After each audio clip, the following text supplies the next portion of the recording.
মোল্লাহাটে খালের পাড়ের সরকারি মাটি কেটে বিক্রির অভিযোগ। আল হাফিজ, মোল্লাহাট, বাঘেরহাট প্রতিনিধি। ছবিচিত্র বিস্তারিত। বাঘেরহাটের মোল্লাহাট উপজেলায় সরকারি খালের পাড় থেকে অবৈধভাবে মাটি কেটে বিক্রির অভিযোগ উঠেছে রফিক মোল্লা ৪০ নামে এক ব্যক্তির বিরুদ্ধে। এ ঘটনায় স্থানীয়দের মাঝে উদ্বেগ ও ক্ষোভ দেখা দিয়েছে। অভিযুক্ত রফিক মোল্লা উপজেলার কাহালপুর গ্রামের বাসিন্দা। তিনি আদম মোল্লার ছেলে।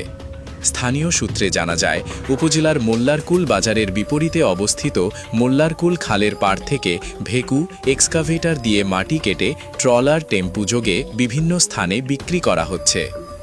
শুক্রবার ১৩ মার্চ দুপুরে সরেজমিনে গিয়ে অভিযোগের সত্যতা পাওয়া যায়।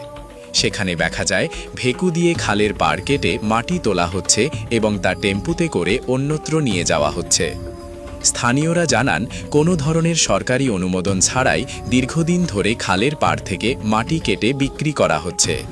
এতে খালের পাড় ভাঙনের ঝুঁকি বাড়ছে এবং পরিবেশেরও ক্ষতি হওয়ার আশঙ্কা তৈরি হয়েছে। তারা দ্রুত এ অবৈধ কার্যক্রম বন্ধে প্রশাসনের হস্তক্ষেপ কামনা করেছেন। এ বিষয়ে অভিযুক্ত রফিক মোল্লা বলেন, খালের পাশে আমার চাচাতো ভাইয়ের জমি রয়েছে। সেখানে আবাদ করা যাচ্ছিল না, তাই তাকে সহায়তা করার জন্য মাটি কাটছি। টেম্পু প্রতি ১০০০ টাকা করে নেওয়া হলেও এর মধ্যে গাড়ি ভাড়া ৪০০ টাকা এবং ভেকুর তেল সহ অন্যান্য খরচ প্রায় ১০০ টাকা পড়ে।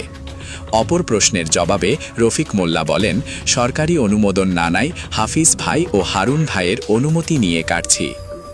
এ বিষয়ে মোল্লাহাট উপজেলা নির্বাহী কর্মকর্তা ইউএনও শ্যামানন্দ কুণ্ডু বলেন, বিষয়টি সম্পর্কে জেনেছি। ঘটনাস্থলে লোক পাঠিয়ে তদন্ত করা হবে। অভিযোগের সত্যতা পাওয়া গেলে প্রয়োজনীয় আইনগত ব্যবস্থা নেওয়া হবে। স্থানীয় সচেতন মহল বলছে, খালের পাড় থেকে অবৈধভাবে মাটি কাটার ফলে ভাঙন, পরিবেশগত ক্ষতি এবং জনদুর্ভোগের আশঙ্কা বাড়ছে। তাই দ্রুত এ কার্যক্রম বন্ধে প্রশাসনের কার্যকর পদক্ষেপ নেওয়া জরুরি।